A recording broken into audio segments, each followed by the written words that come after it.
banza wumva aka kantu. Ntabwo ari ibiraka mutwima kuri twebwe gengera Imana rwose intambara zaza kuko zishize bansezerera nyine nataha. Igihugu cy'u Rwanda ni kimwe mu bihugu byo mu karere ka Afurika y'Iburasirazuba, East Africa, by'umwihariko rwa Gasabo. Ndavuga igihugu cy'u Rwanda gifite amateka akomeye ya jenoside yakorewe abatutsi mu 1994. Kandi na nyuma ya jenoside u Rwanda rwari yubatse ku buryo bigaragarira buri wese n'udashaka kubibona yakwihumuriza. Maze mu kurinda ibyo byose rwubatse rwarangajwe imbere n'intore zirusha intambwe His Excellency Perezida Paul Kagame. Bubaka umutekano udasanzwe kandi wihariye mu karere, by'umwihariko ku gihugu cy'u Rwanda. Yewe ntirwagarukiye aho, ahubwo rwashyize imbere mu gukumira ndetse no kurinda ubusugire bwacyo ku buryo bwose bushoboka, ku kiguzi cyose cyasabwa. Mu kubirinda hifashishijwe ubumwe bw'abanyarwanda n'ingabo z'u Rwanda RDF, 𝐕𝐈𝐽𝐬𝐢 Rwanda zatojwe bimwe byo ku rwego rwo hejuru, zishyirwaho kugira ngo zitegure neza ibikorwa byo kurinda igihugu ndetse no gukumira ibitero byose by'umwanzi bishobora guhungabanya inkiko cyangwa se imbibi z'igihugu kubw'umutekano w'u Rwanda rw'abanyarwanda barinda ibyo bagezeho. Ariko se ubundi u Rwanda rwirinda gute ruramutse rutewe? Hano tugiye gusesengura akantu ku kandi ku bice bine by'ingenzi by'ingabo z'u Rwanda twahisemo rwakoresha mu kurinda imbibi n'ubusugire bw'igihugu. Naho ngiye nk'ibisanzwe mbahaye ikaze, nitwa Imfura Chris. Stay tuned.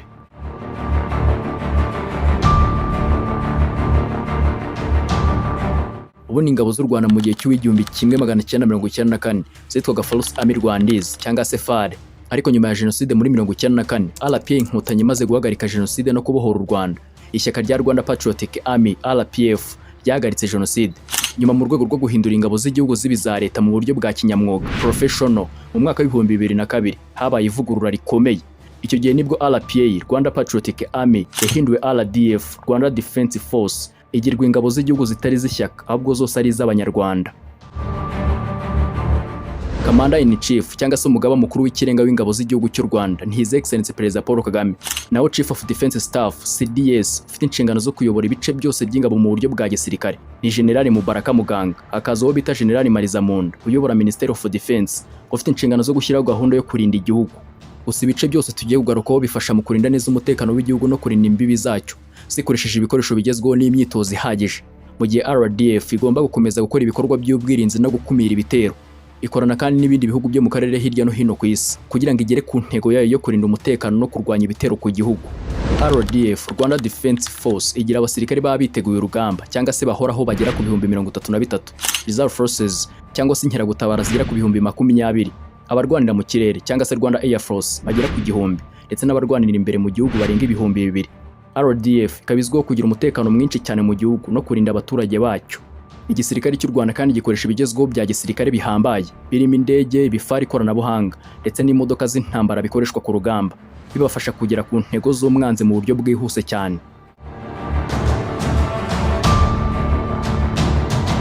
Hano tugiye guhera ku gice cya mbere cyakoreshwa mu gihe u Rwanda rwaterwa maze rugatera mbere yuko barutera, maze umuriro bakawusanga aho uri guturuka.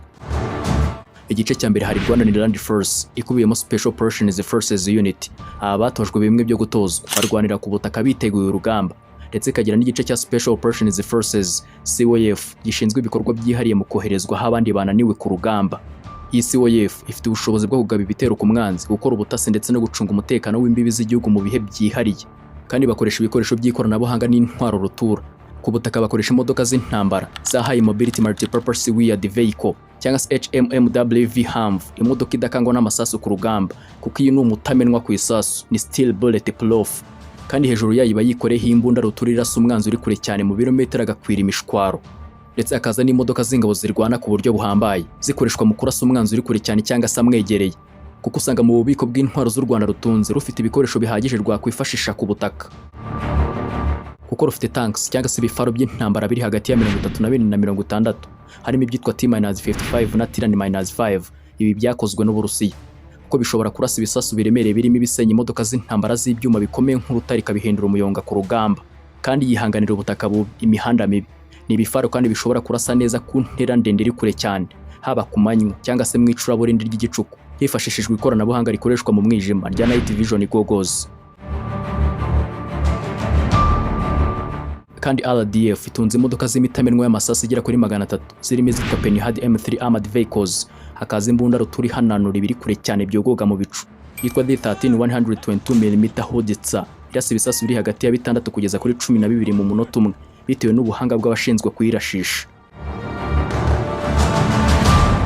Rwanda Special Operations Forces Unit CWF, umutwe wihariye ukoresha imbunda ziremereye ku rugamba zitwa DSHK cyangwa se indi imbunda yitwa PKM. Izi zose zikoreshwa mu kurasa umwanzi ku butaka, cyane cyane mu gihe cy'ibitero by'umwanzi byateye igihugu. Abasirikare ba CWF bakoresha imbunda za snipers, indebakure nka M24 sniper rifle n'iza AK47. Izi mbunda zikoreshwa mu guhangana n'umwanzi mu buryo bwihuse ndetse no kurwanya haduyi ku butaka. Kandi izi ngabo zirwanira ku butaka zikoresha imbunda M16 gun mu bikorwa byo kurinda igihugu no kubungabunga umutekano w'igihugu, kandi zifasha mu guhangana n'umwanzi mu gihe habayeho ibitero by'inyeshyamba cyangwa se mu gihe cy'imitwe y'iterabwoba ku gihugu. Bakoresha BM-21 igananimo multiple rocket launchers zacuzwe n'Abarusiya. Ikoresha mu kohereza ibisasu biherekejwe n'umuriro mwinshi ku gice kinini cy'ubutaka kugira ngo isenye ibirindiro byose by'umwanzi nk'imodoka, cyangwa se kugira ngo ihagarike umuvuduko w'umwanzi ari kugenderaho. Ndetse bakoresha yitwa Legal-9 HG-9 na 9K111 Fagot, ni misiri isenyagura ibifaru byose ku rugamba ikabihindura umuyonga mu kanya gato nk'ako guhombya. Igisirikare cya RDF kirwanira ku butaka bagira ibikorwa byihariye birimo gutabara, kugaba ibitero no gukora ibikorwa by'ubutasi ndetse no guhiga umwanzi bimwe byo ku rwego rwo hejuru. Kandi bakora ibikorwa byo kurinda imbibi z'igihugu no gucunga umutekano ku butaka, mu mazi ndetse no mu kirere, ku buryo nta watinyuka guhirahira atera igihugu mu buryo bworoshye cyane. Kandi u Rwanda rutunze imbunda za mortars zikoreshwa ku butaka za 120mm n'iza 81mm. Izi ni intwaro zifatwa nk'inkingi ya mwamba mu gufasha abasirikare bari ku butaka kubera imiterere y'u Rwanda igizwe n'imisozi n'imigende miremire. Ndetse bagira RPG-7 na RPG-29 Vimpa zishobora gushwanyaguza imitamenwa y'ibifaru bigezweho modern tanks zikoresheje ibisasu biremereye byitwa tandem charge. Bafite kandi yitwa C24 Grinch. Iyi niyo ntwaro nshya kandi ikomeye kurusha izindi u Rwanda rufite mu cyiciro cy'intwaro ziraswa n'umusirikare umwe ku rutugu ari wenyine ku rugamba. Ibi ni nako igisirikare cy'u Rwanda gikoresha radar ihambaye yo mu kirere yitwa Radar Air Defense Coordination, ibangamira bikomeye itumanaho ry'ikoranabuhanga ryose riri hafi mu kirere bari kugenzura. Bikorwa binyuze mu ikoranabuhanga rihambaye rigamije kubonera igihe, gukurikirana no guhagarika ibishobora kudobereza no gushaka kunyeganyeza umutekano w'ikirere cy'u Rwanda. Kandi ku gice cy'ubutaka bafiteho ubwirinzi budasanzwe bukomeye cyane karundura bwa surface to air missile systems bwitwa Sky Dragon 50 systems cyangwa se Tianlong-50 bwacuzwe n'Abashinwa. Ubwirinzi bukoreshwa mu kurinda ikirere cyo ku mahoro, ndavuga u Rwanda, kuwagerageza wese gushaka kunyeganyeza no kudobereza ikirere cy'abene Kanyarwanda. Ndibutse ko nako babukoresheje cyagiye mu guhagarika no gushwanyuza ibisasu byose byavaga muri Kongo bishaka kudobereza umutekano w'u Rwanda n'Abanyarwanda mu karere ka Rubavu. Ubu buryo bukomatanyiriza hamwe na radar y'ikoranabuhanga tugarutseho hejuru zishobora kurasa kure cyane bwa Sky Dragon 50 ikoresha radar ya IBS 150 3D ifite ubushobozi bwo kubona igipimo cy'umwanzi kiri ku birometero 350 byose mu kirere tugarutseho hejuru. RDF ifite ubushobozi bwo gukoresha ikoranabuhanga mu buryo bwo gukurikira kugira ngo ibangamire cyangwa se ihagarike ibiri mu kirere byose.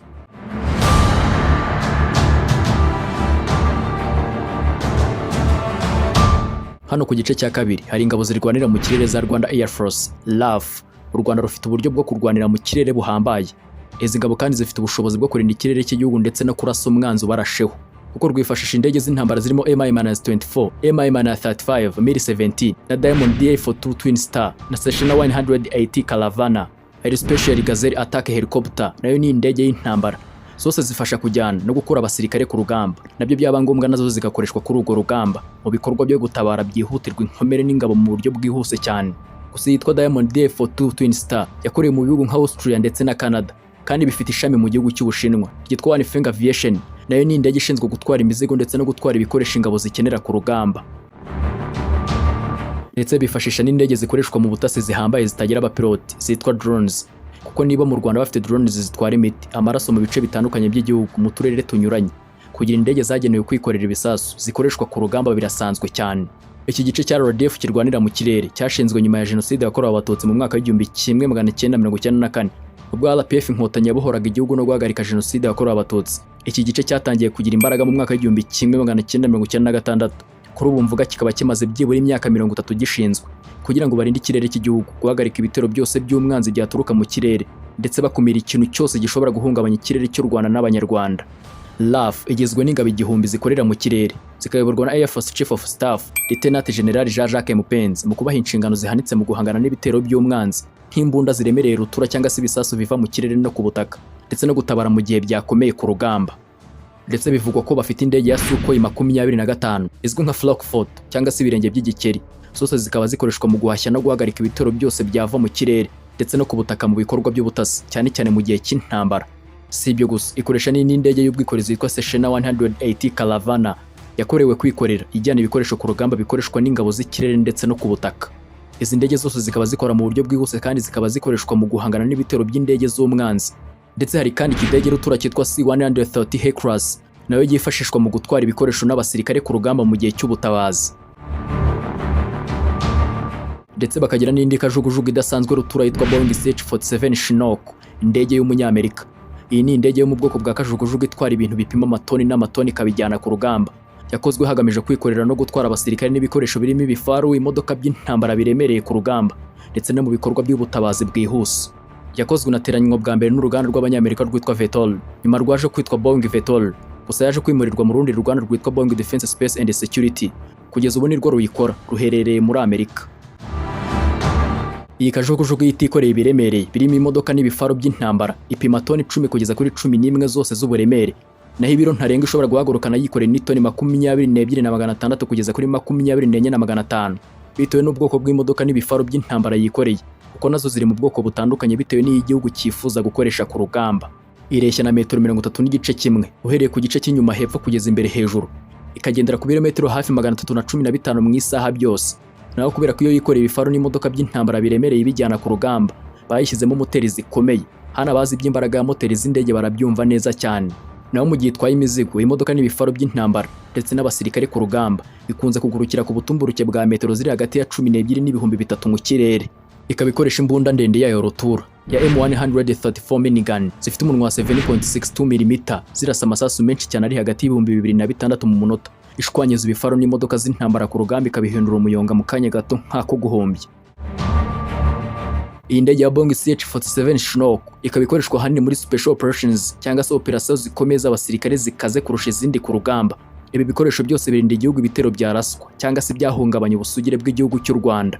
U Rwanda kandi rukoresha izindi radari zidapfa kumenyekana byoroshye kubw'umutekano w'inyungu z'u Rwanda. Bagira radari nyinshi zo twasamutwe ndetse n'imirasire ituma igice cy'ikirere cy'u Rwanda kigenzurwa ku buryo buhambaye, ndetse zikabasha guhagarika no gukumira mu gihe habonetse ibitero by'umwanzi mu kirere cy'u Rwanda, maze byose igashwanyaguriza mu kirere nta kabuza. Igice cya gatatu ni cyitwa Rwanda Marine Unit, ingabo zirwanira mu mazi zirindira umutekano mu kiyaga cya Kivu mu karere ka Rubavu hafi ku mupaka uhuza u Rwanda na Kongo. Aya matsinda ashinzwe umutekano mu mazi akoresha amato agezweho agera kuri 15 mu ishami rya polisi n'andi menshi y'ingabo za RDF, arimo asanzwe azwi nka speedboats ndetse na Zodiac. Iyi Marine Unit ikora patrouille mu kiyaga cya Kivu mu rwego rwo kurwanya amagendo, icuruzwa ry'intwaro n'inyeshyamba zitwara gisirikare zishobora kwambukiranya umupaka kuza guteza umutekano mu gihugu cy'u Rwanda, kandi zigira uruhare mu kurwanya ibitemewe byanyura mu mazi, gutabara abarohamye ndetse n'ibindi bishobora guteza umutekano muke ku gihugu cy'u Rwanda.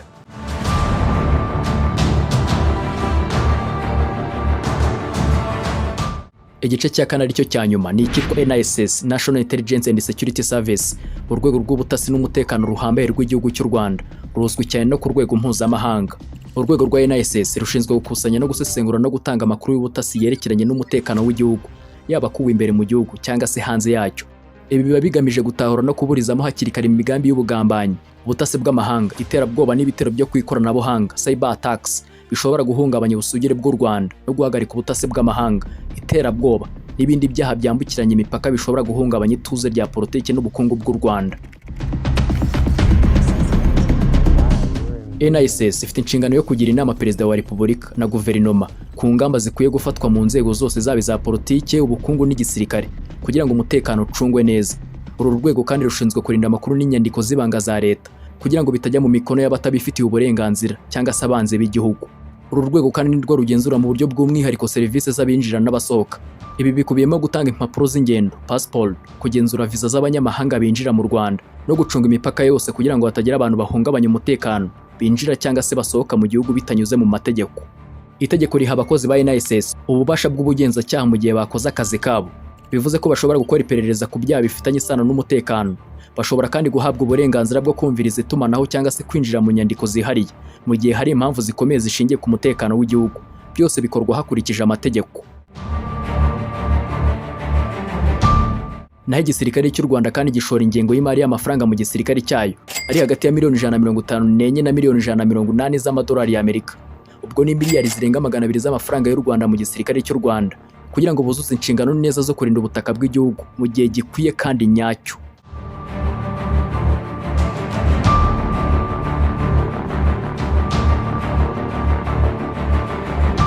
Ese umaze kumva ibice bine by'ingenzi ko ari byose byakoreshwa mu kurinda igihugu cy'u Rwanda cy'Abanyarwanda? Utanze igitekerezo cye, gishyiraho hasi muri comment. Mwakoze kubana natwe ndetse no kudutega amatwi, kandi wakunze ibyo dukora kandi like, kandi ntiwibagirwe gukora subscribe. Naho ngiye wumvaga nitwa Imfura Chris. Murakoze, naho ubutaha.